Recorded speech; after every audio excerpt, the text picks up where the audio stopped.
굳게 서리 영원하신 말씀 위에 굳게 서리 굳게 서리 그 말씀 위에 굳게 서리라. 주님 약속하신 말씀 위에서 성령 인도하는 대로 행하며 주님 품에 항상 안식 얻으며 약속 믿고 굳게 서리라. 굳게 서리 영원하신 말씀 위에 굳게 서리 굳게 서리 그 말씀 위에 굳게 서리라. 아멘.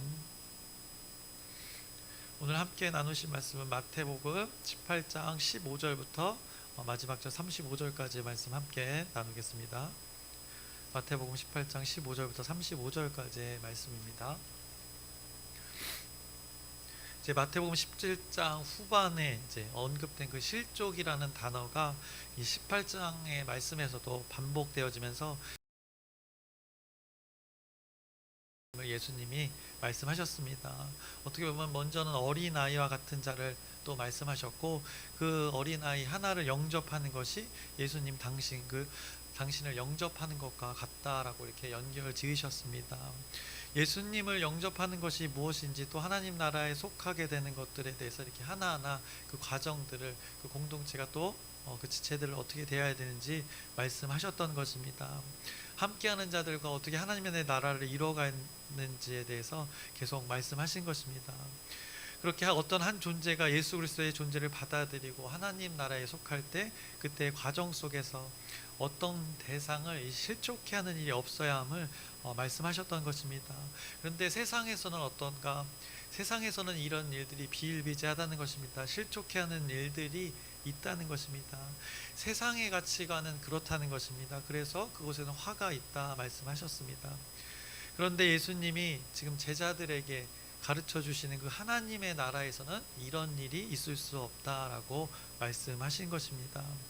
왜냐? 실족하지 않게 하는 그 하나님의 다스림의 그 방법, 가치관이 있기 때문이라는 것입니다. 그 다스림이라는 것이 바로 어떻게 보면 실족하지 않게 하는 것, 하나님이 말씀하신 그 자비와 긍휼, 은혜라는 것입니다. 하나님이 산 위에서 가르쳐 주신 하나님 나라의 그 가치관이 바로 그것이었던 것입니다. 믿음이 작은 자라고 언급하시면서 그 작은 자의 상태에 있는 존재가 실족하지 않도록 예수님은 분명하게 업신여기지 말라, 그 믿음이 작은 자를 업신여기지 말라라고 어제 본문에도 말씀하셨습니다. 그것에는, 그 전제는 자비와 긍휼, 은혜가 이렇게 적용되어져야 함을 말씀하신 것입니다. 그러면서 길 잃은 양의 그 비유를 통해서 잃어버린 그 한 마리의 양을 위해서 기꺼이 어디든 찾아 나서는 그 심정이 있어야 함을 말씀해 주셨습니다.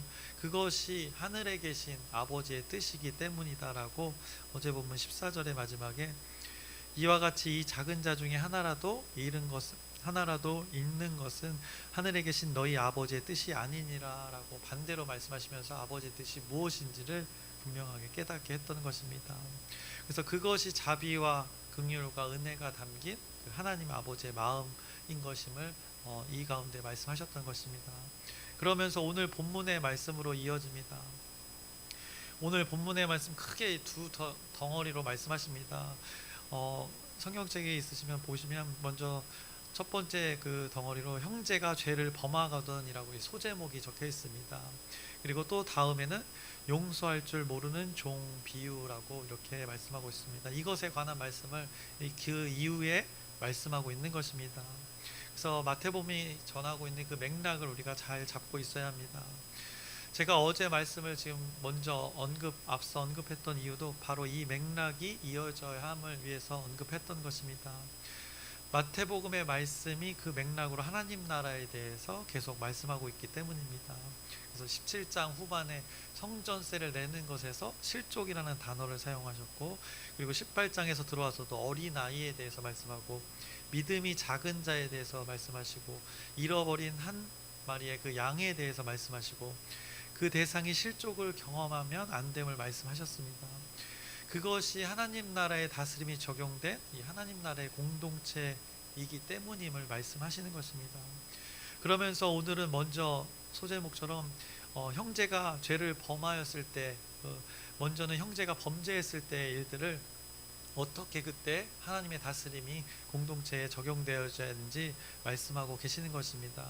그래서 15절부터 16절의 말씀을 보면, 내 형제가 죄를 범하거든 가서 너와 그 사람과만 상대하여 권고하라. 만일 들으면 내가 내 형제를 얻은 것이요, 만일 듣지 않거든 한두 사람을 데리고 가서 두세 증인의 입으로 말마다 확증하게 하라 라고 말씀하십니다. 먼저 내 형제가 라고 언급하셨습니다. 형제라고 벌써 대상을 예수님께서는 규정하신 것입니다. 벌써 관계를 이 하나님 나라에 함께한 자로 여기고 있는 것입니다. 그 자를 형제라 여기는 것입니다. 죄를 범했지만 형제라 말씀합니다. 그리고는 사람이기에 이 자가 공동체에 속한 규칙이든 또 하나님의 관점에서 말씀이든 죄라 여겨지는 일을 범하였을 때 이 함께한 형제들이 어떻게 그를 돌이키게 하는지에 대한 말씀이 담겨져 있는 것입니다. 그래서 죄를 범한 그를 혼내는 것이, 징계하는 방법이, 치리하는 방법이 무엇인지를 알려주는 어떤 예수님의 말씀이라기보다 죄를 범한 우리의 이 형제가 다시 이 하나님의 다스림 속에 어떻게 살아갈 수 있는지, 그 방법이 무엇인지를 알려주는 것이 예수님의 말씀인 것입니다. 그것이 어떻게 보면 권면이고 또 치리가 될 수가 있는 것입니다. 그래서 죄를 범했다는 것, 하나님의 다스림이 되어지지 않은 상태이기 때문에 그 자를 이제 하나님의 다스림 가운데 거할 수 있도록 권면하라 말씀하는 것입니다. 다른 그의 죄를 범한 형제, 그 다른 형제 자매가, 그의 지체들이 그를 대하는 것에 대한 그 말씀을 오늘 예수님이 말씀하시는 것입니다. 그래서 먼저는 많은 사람들 앞에서가 아니라 단둘이 있을 때 그 죄에 대해서 올바른 하나님의 다스림이 무엇인지를 권면하라 말씀하는 것입니다. 그때 그것을 그가 받아들이고 돌이키면 너무나도 다행인 것입니다. 형제를 얻는 것이라고, 그 공동체가 얻는 것이라고 말씀하고 있는 것입니다. 근데 그 권면을 거부하면 또 다른 지체를 데리고 그에게 가라는 것입니다. 그가 하는 모든 말에 두세 사람의 증언을 얻기 위해서 함께 가라는 것입니다. 왜 죄를 범한 자에게 두세 사람이 함께 가는가?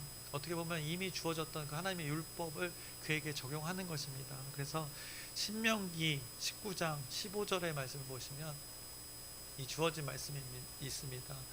사람의 모든 악에 관하여 또한 모든 죄에 관하여는 한 증인으로만 정할 것이 아니요 두 증인의 입으로나 또는 세 증인의 입으로 그 사건을 확정할 것이며, 죄를 범하였을 때 그것을 객관화시키라고 말씀하고 있는 것입니다.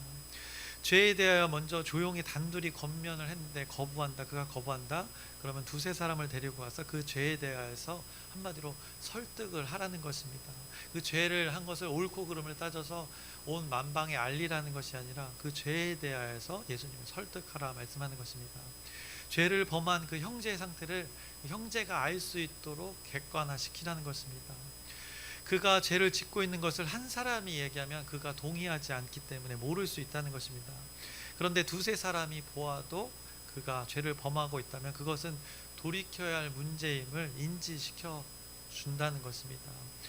그래서 죄를 범한 자가 권면을 거부한다는 것은 자신의 상태를 알지 못하는 것이기 때문에 두세 사람이 그에게 가서 그 죄를 범하고 있는 자의 상태를 스스로가 인지할 수 있도록 깨닫게 하라는 것이 바로 또 오늘의 말씀이 되는 것입니다. 그렇게 깨닫게 하는데 못 알아듣는다? 그러면 결국엔 또 어떻게 하라 말씀하시는가? 17절에 만일 그들의 말도 듣지 않거든 교회의 말하고 교회의 말도 듣지 않거든 이방인과 세리와 같이 여기라 말씀합니다. 이 사람은 형제이나 같은 공동체의 그 지체이나 마치 이방인과 세리와 같이 여겨라 말씀하시는 것입니다. 결론부터 말씀드리면 아직은 이 자가 미성숙의 단계에 있으므로 여겨라, 믿음이 작은 자로 여겨라 말씀하시는 것입니다. 그래서 앞서 믿음이 작은 자에 대해서 언급하고 이제 그 대상을 어떻게 대해야 되는지 또 구체적으로 이제 말씀하시는 것입니다. 그런데 예수님이 이 앞전에 우리가 마태복음에 많은 말씀에서 나누었지만 이방인의 그 대상과 세리의 대상과 예수님은 어떻게 하셨습니까? 그들과 함께 식사하셨던 것입니다. 결국에는 그 대상에게도 예수님의 자비와 긍휼, 은혜가 베풀어질 대상이니 지금 당장의 이 겉면, 여러 겉면에 받아들이지 않지만 결국에는 예수님이 함께할 그 대상이라 여겨라 말씀하고 계시는 것입니다. 이런 대상 어떤 대상인가? 결국에 그럼에도 결국에는 예수님과 함께 식탁의 교제를 경험하게 되는 존재들이 될 터이니 지금 그 형제들을 어떻게 대하라? 긍휼과 자비와 은혜로 이 과정을 지나라 말씀하시는 것입니다. 그렇게 권면하고 있는 것입니다. 예수님이 서기관과, 왜냐하면 그 당시 서기관과 바리새인들은 어떻게 했는가? 그 법으로서 규칙으로서 이들을 완전히 공동체에서 배제시켰기 때문입니다. 공동체에서 그들을 외면했기 때문입니다. 그래서 이방 너희들은 어떻게 하라 지금 말씀하시는가? 이방인에게로 가셨던 그 예수님의 마음을 기억하고 세리와 함께 식탁의 교제를 하셨던 그 예수님처럼 지금 너희들 이 형제, 죄를 범한 형제 어떻게 대해야 되는가? 자비와 긍휼로 하나님의 은혜로 그들을 실족하지 않게 공동체에서 잃어버려서 아예 영원히 떨어져 나가지 않도록 너희들이 그렇게 잘 함께 긍휼로 지내라라고 말씀하시는 것입니다. 이것이 마태복음의 맥락인 것입니다. 앞서 우리가 나눴던 그 말씀들이 다 연결되어지는 것입니다. 죄를 범한 형제에게 가서 권면했을 때 거부하면 두세 사람이 가서 돌이키라는 권면의 말로 그가 죄의 상태임을 인지하도록 하나님의 다스림을 확증하라는 것이 바로 그 말씀이 되는 것입니다. 그렇게 다시 기회를 주는 것이 하나님의 다스림이 적용되어지는 과정이다라고 말씀하시는 것입니다. 지금도 이 과정을 보면 권면하고 또 교회 얘기하고 계속 이 과정들이 있습니다. 그럼에도 결국에는 이방인과 세리와 같이 여겨라. 결국 예수님이 그들과 함께 했기 때문에 결국에는 그들도 그렇게 될 대상이니 계속해서 용납하는 것들이 계속 있는 것입니다. 그래서 뒤에 이제 그 비유로 용서를 말씀하기도 하는 것입니다. 이 과정들을 너희들이 잘 지내야 됨을 말씀하는 것입니다. 오히려 죄를 범한 형제를 한 번, 그리고 두 번, 그리고 끝내는 예수님의 은혜가 되어질 그 대상으로 여겨라 말씀하시는 것입니다. 너희들은 이 과정 속에서 오래 참음과 인내로 그때를 기다리며 그가 실족하지 않도록 하나님께로 잘 인도하는 것이 이 천국의 삶이다라고 말씀하시는 것입니다. 하나님 나라 천국의 일들이 이런 것이다라고 말씀하시는 것입니다. 이 땅에서의 삶에서 이런 가치관으로 우리가 살아간다면 이 공동체 가운데 그의 삶의 그 환경 가운데 하나님의 다스림이 임하는 것이다. 그것이 천국으로 이루어져 가는 것이다 말씀하시는 것입니다. 죄를 범한 형제에게 이것이 적용되어져야 함을 계속 말씀하시는 것입니다. 그래서 그것을 정확하게 알려주기 위해서 이제 21절부터 35절 오늘 본문의 마지막 절까지 비유로 말씀하시는 것입니다. 먼저는 21절부터 22절의 말씀을 보시면 그때 베드로가 나와 이르되 주여 형제가 내게 죄를 범하면 몇 번이나 용서하여 주리이까 7번까지 하오리이까 예수께서 이르시되 내게 이르노니 7번뿐 아니라 7번을 70번까지로도 할지니라 라고 이 하나님 나라의 그 가치관을 알려주시는 것입니다. 그래서 바로 구체적인 하나님의 다스림 무엇인가? 용서에 대해서 말씀하신 것입니다. 그래서 앞서 실족에 대해서 마태복음이 언급했고 예수님이 말씀하셨고 어린아이에 대해서 말씀하셨고 믿음이 작은 자에 대해서 말씀하셨고 죄를 범한 형제에 대해서 말씀하셨고 결국 이 대상에게 적용돼야 될 하나님의 다스림 그 가치관은 무엇인가? 바로 용서임을 여기에 딱 못 박는 것입니다. 용서를 얼마나 하라고 말씀하셨는가? 7번을 77번까지 하라 말씀하신 것입니다. 그러니까 수없이 하라는 것입니다. 곱하기를 해보면 이렇게 용서하는 것은 그냥 그 존재를 하나님의 은혜로 받아들여라 말씀하시는 것입니다. 그리고는 이 대전제를 내세운 후에 우리 모든 인류가 무엇을 깨닫게 하는가? 우리 모든 인류가 하나님께 받은 용서가 무엇인지를 확실하게 깨닫게 하는 이 1만 달란트 빚진 자와 100데나리온 빚진 자의 비유를 말씀해 주시는 것입니다. 왜 그를 계속 죄를 범했음에도 그렇게 7번씩 77번을 70번까지도 용서하라 하는가? 아침이라 이게 입이 안 풀렸네요. 하라 하는가? 결국에는 너희들이 그렇게 용서를 받았기 때문이라는 것입니다.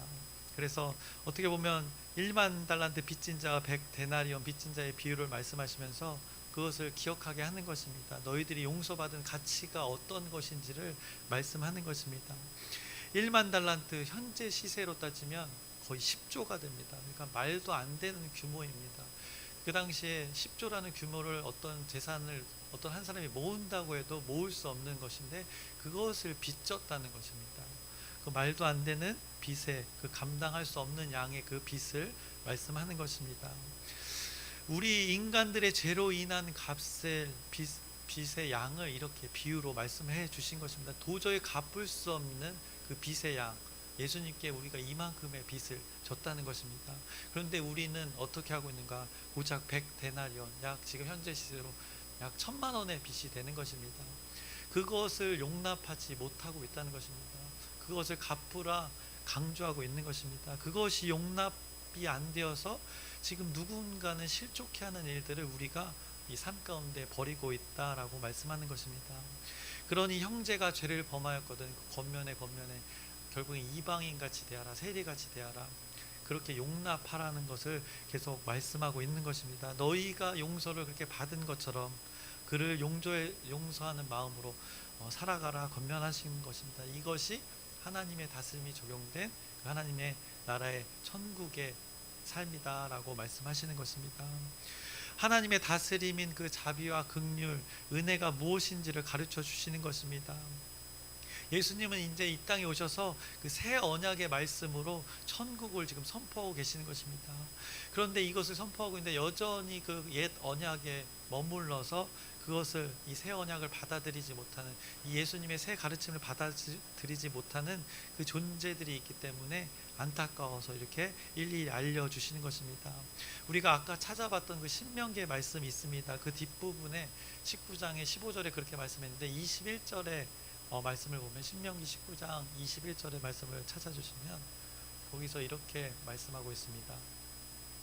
내 눈이 긍휼히 여기지 말라. 생명에는 생명으로, 눈에는 눈으로, 이에는 이로, 손에는 손으로, 발에는 발로이니라 라고 이 옛 언약은 이것에 대해서 이렇게, 왜냐하면 아예 규칙을 모르는 자들에게는 이 규칙을 알려주었던 것입니다. 그러면서 긍휼이라는 단어를 이렇게 언급했습니다.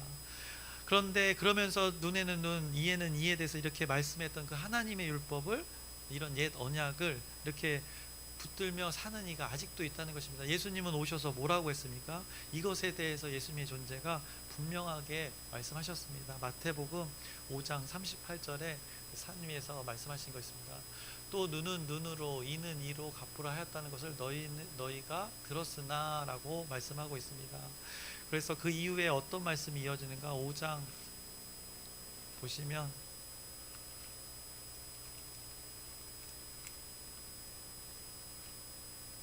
그 이후로 저것을 전제로, 새 언약을 전제로 많은 것을 말씀하고 있는 것입니다. 나는 너에게 이르노니 악한 자를 대적하지 말라. 누구든지 내 오른뺨을 치거든 왼편도 돌려내며 또 너를 고발하여 속옷을 가지고자 하는 자에게 겉옷까지도 가지게 하며 이 용서의 일들을 감당할 것을, 자비와 긍휼하심이 새 언약이 적용될 것을 말씀하셨던 것입니다. 그래서 먼저 주어진 언약을 완전히 이제 새롭게 확장하여서 적용하는 예수님의 약속의 말씀을 전하는 것을 보게 되는 것입니다. 이것이 천국이다 라고 말씀하는 것입니다. 이것이 천국의 삶의 방식이다 알려주시는 것입니다. 이것의 구체적인 적용의 말씀이 바로 오늘 본문의 말씀이 되는 것입니다. 그 구체적인 한 부분이 하나님 나라의 그 가치관이 하나 적용된 것, 무엇인가? 용서라는 것을 분명하게 말씀하고 있는 것입니다. 그래서 오늘 본문 마지막 절 보시면 35절에 이렇게 말씀합니다. 너희가 각각 마음으로부터 형제를 용서하지 아니하면 나의 하늘 아버지께서도 너희에게 이와 같이 하시리라. 반대로 말씀하신 것입니다. 결국 너희들 내가 원하는 것 바로 용서하라임을 이렇게 반대로 역설적으로 말씀하셨던 것입니다. 용서하라는 말씀입니다. 죄를 범한 형제가 있으면 결국에는 이 바리새인들과 서기관들처럼 다 잘라내는 것이 아니라, 공동체에서 배제시키는 것이 아니라 이것을 감당해라, 그것이 하나님의 다스림의 가장 먼저 우선의 방법이다라고 말씀하십니다.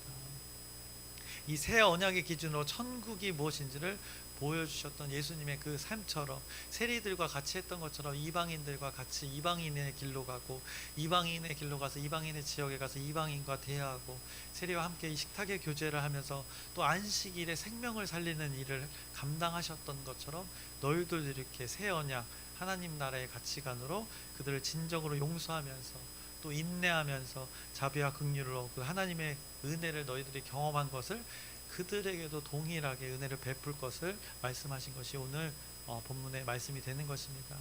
그래서 설교를 마치려고 합니다. 이 생명의 선순환이 이루어지는 것, 이 하나님의 다스림이 적용되어질 때 이루어진다는 것입니다.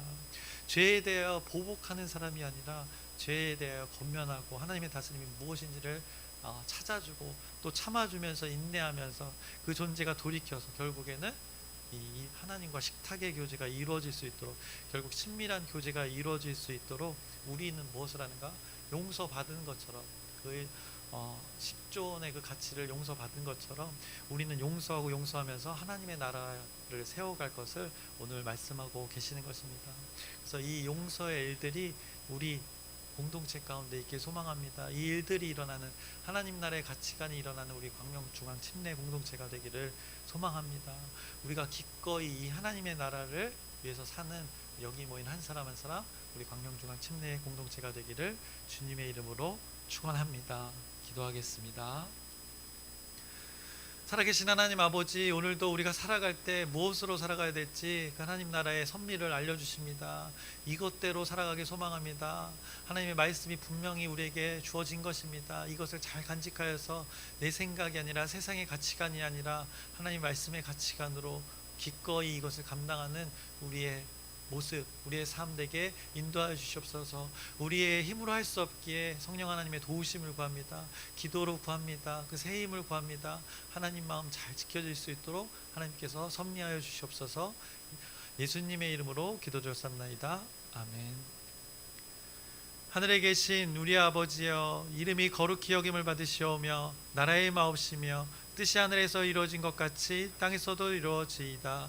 오늘날 우리에게 일용할 양식을 주옵시고 우리가 우리에게 죄진 자를 사하여 준 것 같이 우리의 죄를 사하여 주옵시고 우리를 시험에 들게 하지 마옵시고 다만 악에서 구하옵소서. 나라와 권세와 영광이 아버지께 영원히 있사옵나이다. 아멘. 우리 기도 제목 나누고 함께 기도하겠습니다. 우리 2026년에 주어진 주제 있습니다. 변화를 위해서 함께 기도해 주시고, 또 오늘 특별히 우리 광명 지방회가 있습니다. 우리 교회에서 광명 교회들이 모여서 함께 또 기도하고 또 함께 예배하고 사역을 나누는 시간입니다. 이거 하나님의 뜻대로 잘 이루어져서 이 광명 지역이 하나님의 나라가 이루어질 수 있도록, 또 침례교회 모임을 통해서 이루어질 수 있도록 여러분의 또 기도 부탁드립니다. 그리고 오늘 말씀을 기억하면서 우리가 함께 하나님께 구하셨으면 좋겠습니다. 그 하나님 나라의 가치관이 우리의 일상의 삶 가운데 이루어지길 소망하셔서 원하셔서 이 말씀 우리에게 주시는 것입니다.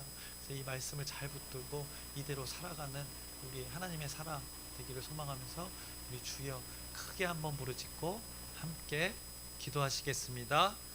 주여! 살아계신 하나님 아버지,